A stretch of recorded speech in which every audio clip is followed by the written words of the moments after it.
Hello students, today we are going to look at a very important phenomena which is the internet.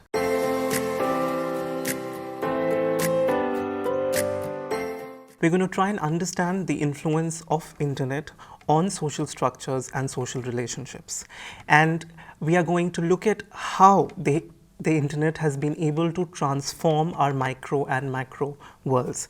Now, the influence of the internet actually began from the 1970s onwards, and it has completely reconfigured our social, economic and political institutions.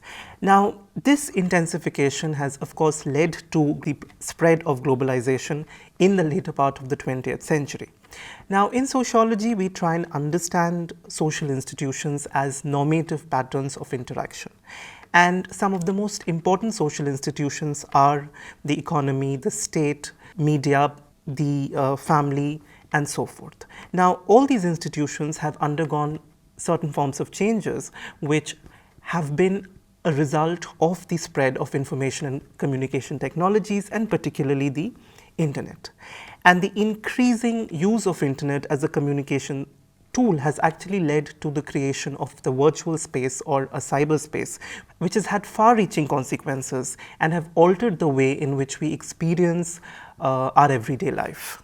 A brief history of the internet is important in this case. Now, the internet is defined as an electronic form of communication which is based on a system of interconnected computers that make possible the storage, retrieval, circulation and processing of information and communication across space and time.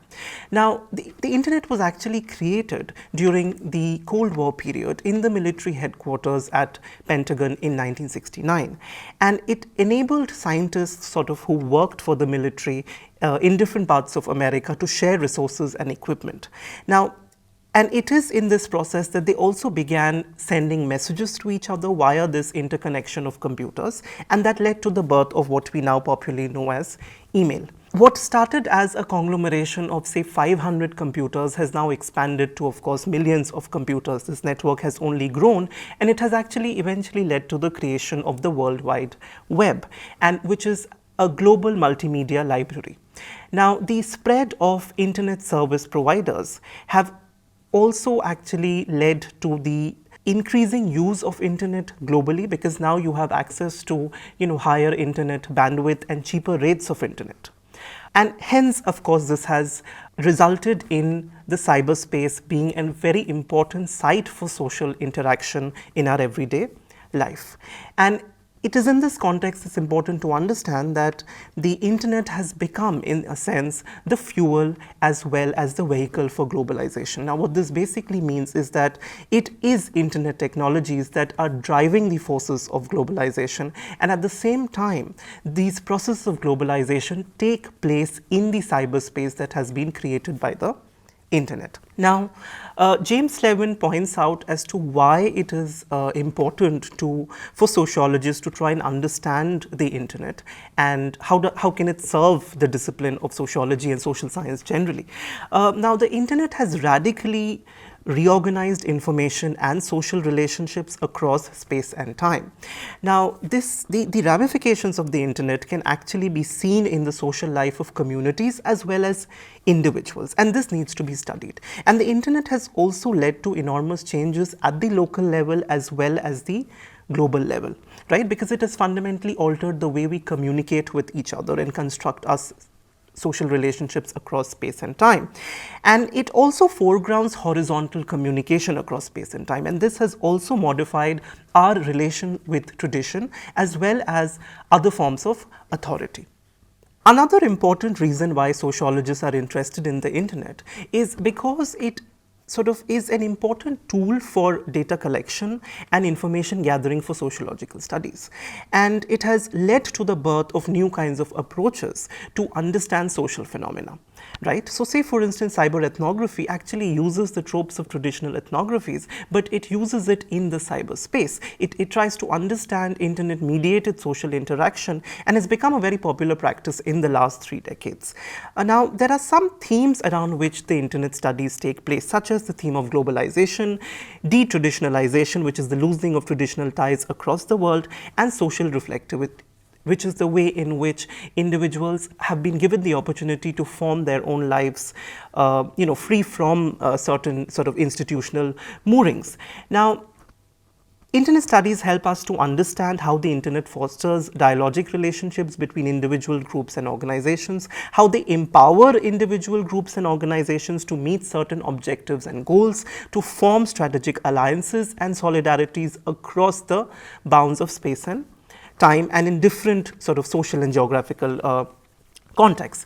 Internet studies have also tried to understand how cyberspace, while it in many ways fosters new forms of relationships and intimacies, it is also can sort of have, it can be a space for conflict mitigation and the appreciation of cultural differences that characterize, individual groups and organizations which are spread across the world. Social researchers are also interested in new forms of stratification, discrimination, and violence that have emerged in online spaces. Generally, internet studies actually follows a multidisciplinary approach to capture the complexities of social interaction in virtual spaces and the effects that it has on society. Internet is also interesting because it offers researchers an exciting space to share their own work and create a community, an academic community of sort of comprising of students, researchers, and interested individuals and groups who can learn and debate and reflect on various issues. And the popularity of this is very visible during this ongoing pandemic, where you can see that there is a plethora of possibilities that the internet has made possible in the form of virtual classrooms, webinars, online courses. Now, we're going to try and understand the macro influence that the internet has had on societies. And here we are going to look at the way in which Manuel Castells, who's a prominent sociologist, has tried to understand this phenomena and labeled it the emergence of the network society. Now, Manuel Castells defines network society as a social structure which is based on networks operated by information and communication technologies based in microelectronics and digital computer networks that generate, process, and distribute information on the basis of knowledge accumulated in the nodes of the networks. Now, this has, of course, had this network-based structures have had far-reaching consequences for various social institutions. Now, according to Manuel Castells, it has actually created a new form of economy, which he calls the network economy, which entails the global organization of production, distribution, and management, which is associated with very high rates of productivity. Now, this is made possible through three interconnected processes. First is the generation and diffusion of digital technologies on the basis of scientific research and innovation. So, the internet speeds are getting faster, their access is improving. Then this is associated with the growth of a highly educated set of autonomous labor that is capable of adopting to a continuously sort of changing global and local economy, depending on the dynamism that is inherent in these fast developing technologies, right? And this has actually led to the development of new forms of organizations which are based on networks. Now, how do these organizations operate? Now, what has happened is the large organizations of the industrial era have decentralized themselves into more semi-autonomous units. Now, what they do is that they subcontract their operations to small and medium-sized business firms which are spread across the world, who have relative autonomy and flexibility.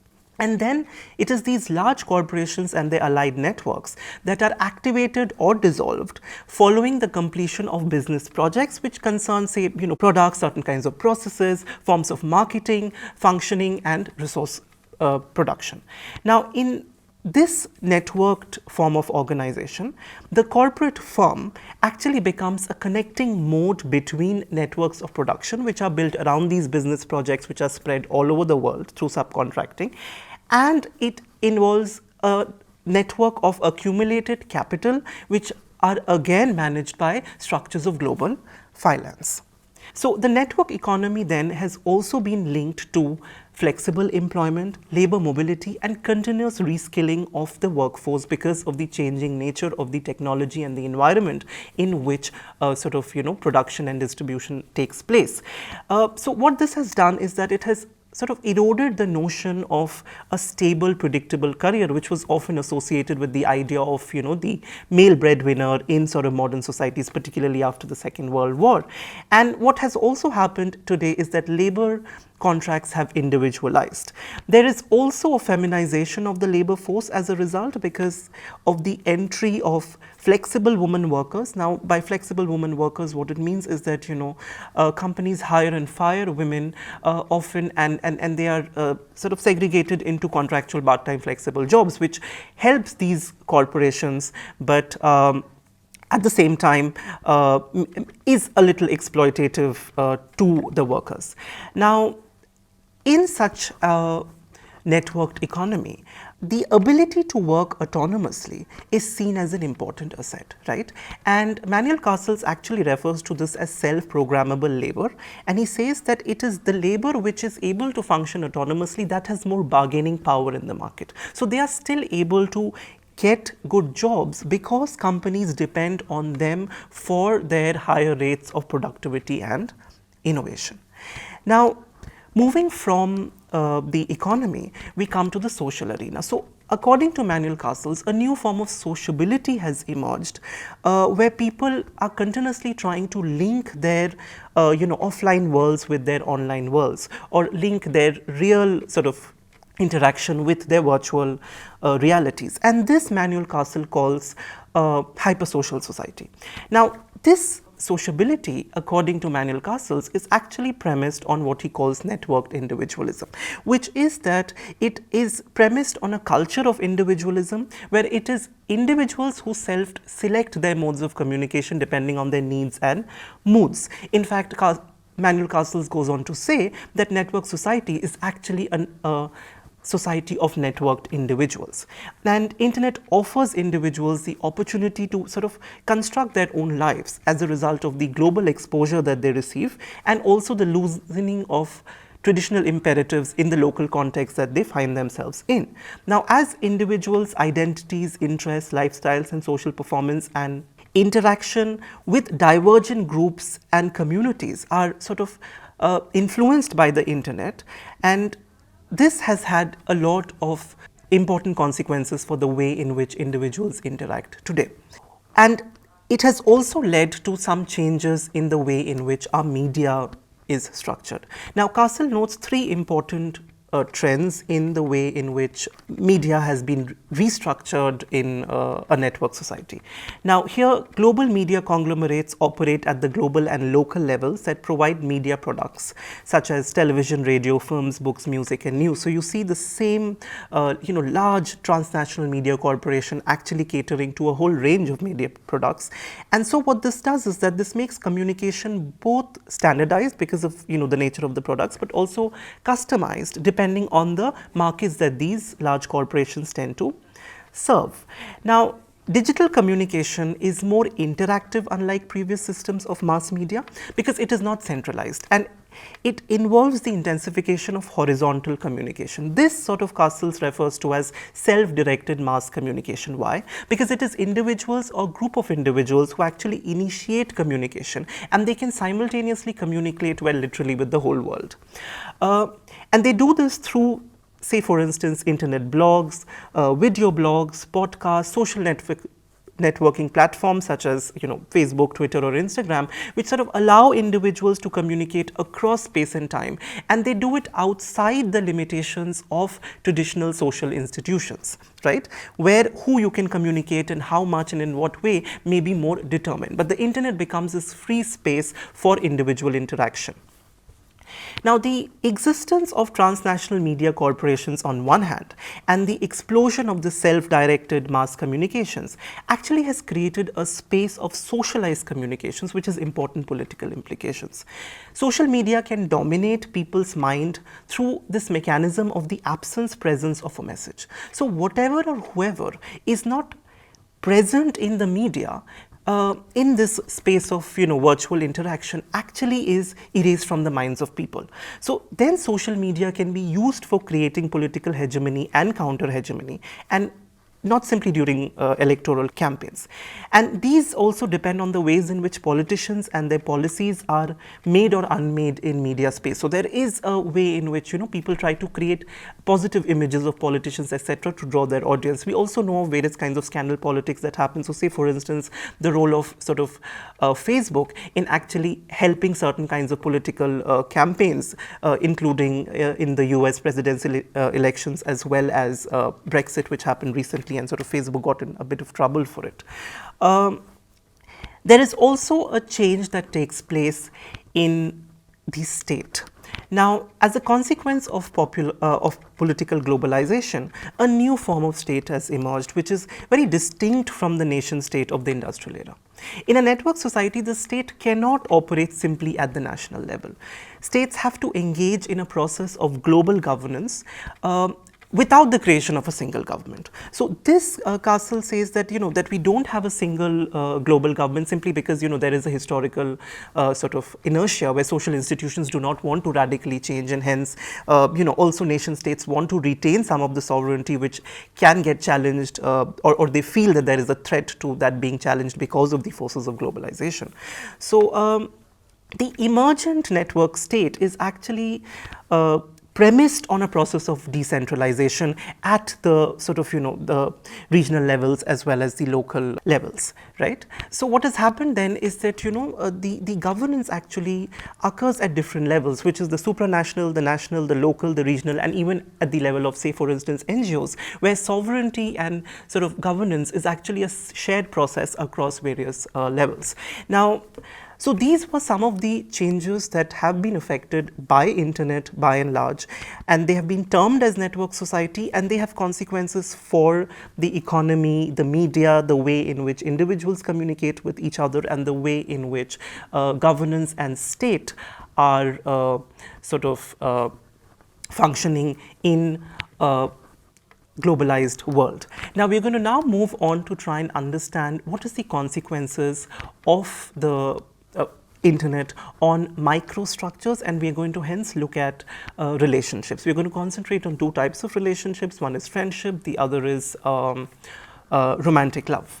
Now, the virtual world, of course, as you know, is a space of communication, through the proliferation of chat rooms, etc., social networking platforms, and so on and so forth. Now, initially there was this idea that because of the proliferation of online communication, there is a depersonalization of face-to-face interaction, and there's a reduction in face-to-face interaction. But studies have actually shown that interaction on the internet is a new form of interaction which they call hyperpersonal, and this hyperpersonal interaction is actually contrary to perceptions, premised on trust among the people who actually interact with each other. Now, the study have stated to reveal certain aspects of online friendships. So here it is seen that trust was not limited to just people who shared information, and there wasn't. So even though there was anonymity, there was also trust which was premised on the online reputation of the people who were online. Friendships were built on this kind of reputation regardless of their offline self. The internet also seems to be providing a safe environment for self-disclosure and risk-taking, right? And in the internet, more sort of emphasis is placed in how you perform yourself rather than, what is your established persona within the sort of offline spaces. Also, the thing is that the hyper-personal communication is actually premised on a pre-commitment, which is the idea that you are going to actively self-disclose so that you're able to build trust in these online spaces and actually then forge friendships based on this pre-commitment to, self-disclosure. Also, in society from the late 20th century onwards, and particularly in Western societies, there is an emphasis on thinking of the internet as a valuable space for forging, friendships and intimacies, right? So because there is a positive vibe around the internet, that has also played an important role in the construction of sort of, friendships online, and they're not necessarily seen as frivolous, but are seen as a very important aspect of the everyday life of individuals. So our online friends friends are almost as important as our offline friends. Right? Now we'll come to the domain of romantic relationships. Now Aaron Benziv, in trying to understand the nature of online romantic relationships, invokes the concept of detached attachment.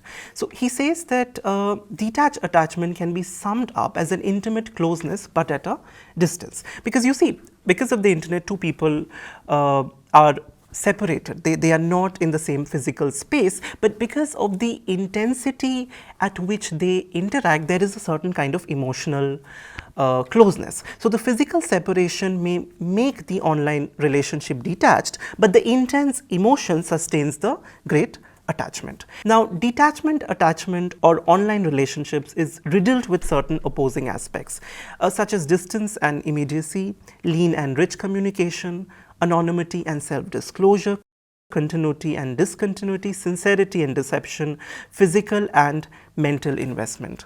We're going to look at each of these aspects and these conundrums. One is distance and immediacy. Now, although online relations are based on physical distance or differing locations, it is immediate in a temporal sense, which is that you can actually interact immediately across sort of wide distances and physical segregation.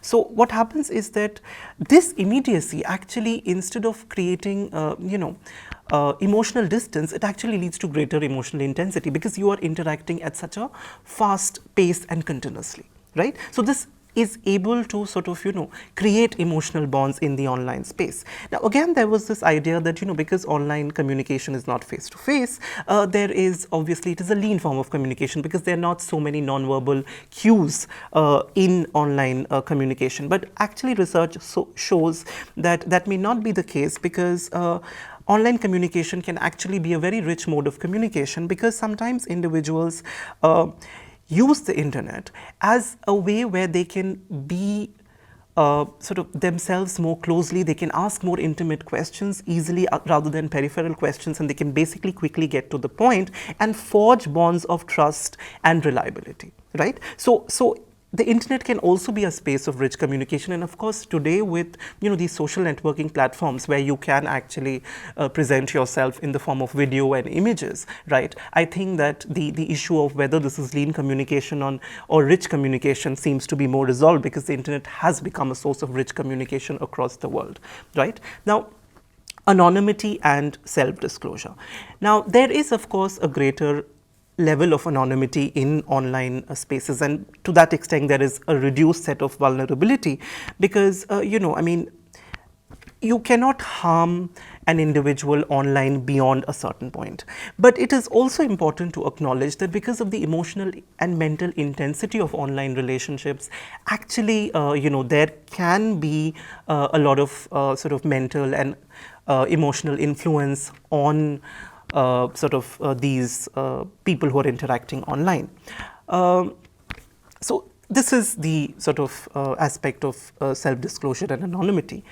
There is also this sort of binary between deception and sincerity that characterizes online relationships. So the idea that because it's online, you can easily lie to people.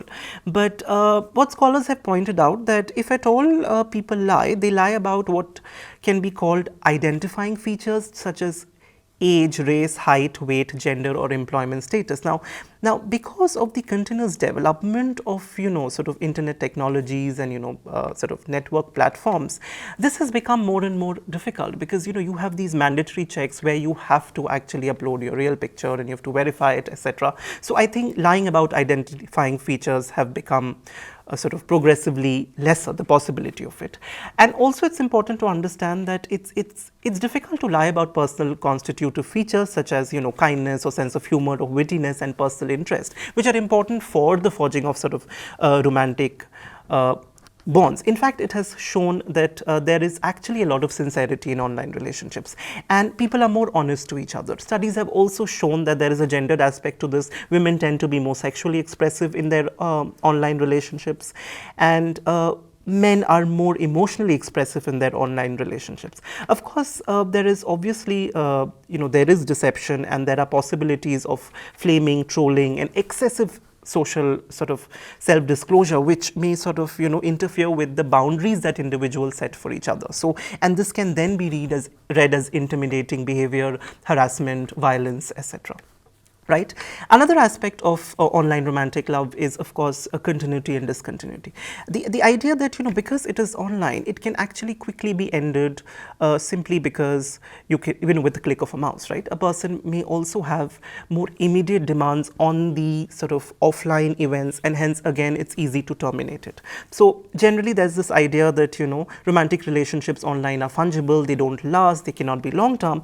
But again, there are those who will actually point out that, because of the immediacy across space and across physical distance, right, that in a temporal sense that online relationships are possible, what happens is that these relationships can actually flourish, and they can be more emotionally intense, and they can continue for a long time because they are free from the sort of practical constraints that can sometimes impinge on social relationships offline, because there are these institutional structures which tell you offline how to behave, how to interact, and so that limits your possibility of finding romantic love, which is actually way more in the online space. Now, physical and mental investment. Again, the thing is that there are some who would point out that it requires lesser physical investment, of course, because you're not meeting the person face to face. But again, with video and image becoming a part of online interaction, you're continuously sort of visibilizing yourself in some sense. So you are showing your physical self, as it were, and so the thing is that while there is an understanding that yes, there may be lesser physical or mental investment pertaining to sort of romantic love online, but in effect what actually happens is that there is a stronger bond, there is greater investment, because more and more individuals are spending a lot of time on the internet and communicating on the internet, right? So it takes over sort of their lives and becomes, and these relationships become actually the more dominant relationships in the life of people. But also, because it does not have physical investment, there are possibilities of mental exhaustion, trauma, anxiety, and obviously a sort of a reluctance to trust people in the future. If what happens is that if you're not able to imagine the same kind of relationship, because online that everything is not visible, it's not face-to-face interaction. So two people's expectations may not align with each other, and when that does not happen, then of course that can lead to disappointment and so on and so forth. But online relationships have sort of become more preponderant, and they have these contradictions, such as they are physically distant but emotionally attached. They are intensely social, but at the same time they depend on isolation, because you're using sometimes only your mobile phone or a computer, so you are just with yourself when you're interacting. And it is a form of mass personal communication, but at the same time a form of mass communication.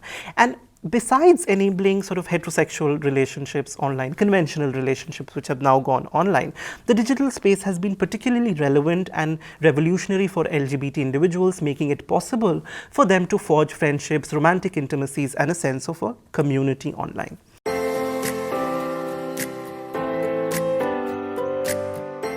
To conclude, I would want to say that social institutions and everyday intimacies have undergone profound changes due to the creative possibilities offered by the internet. The discussions in the lecture so far demonstrate how internet has fundamentally transformed the microstructures and institutions of economy, media, and the state. Alongside, they indicate how internet have also impacted the microstructures of intimacy and belongingness. The internet has not only transformed the ways in which we work and interact and are governed, but also who we are, who we love, or in some instances hate. Thank you.